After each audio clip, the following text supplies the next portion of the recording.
Want to start using Microsoft Teams but don't have an account yet? In this quick guide, I'll show you how to create a Microsoft account for Teams, sign in, and get everything ready to use. Let's get started. First, open Microsoft Teams on your computer or visit the Teams website in your browser. For personal use, Teams Free requires a Microsoft account. If you already use Outlook, OneDrive, Skype, or Xbox Live, you may already have one. If you don't have a Microsoft account, select the option to create one.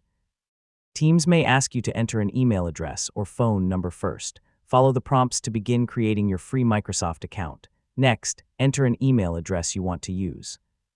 You can use an existing email address or create a new Outlook.com address if you prefer. Then select Next and continue through the setup. Now create a strong password for your Microsoft account. Try to use a password that's difficult for others to guess and keep it somewhere secure. Then continue to the next step. Microsoft may ask you to verify your identity using an email address, phone number, or verification code. Enter the requested information and complete the verification. If you're asked for additional details, just follow the instructions on screen. Once your Microsoft account is ready, return to Microsoft Teams and select Sign In.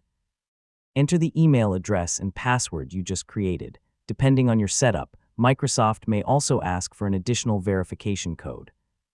After signing in, Teams may show an onboarding screen or ask you to complete a few basic settings. Review your profile, notification preferences, and account options. And once that's done, you're ready to start chatting, joining meetings, and using Teams. And that's how you create a Microsoft Teams account in 2026.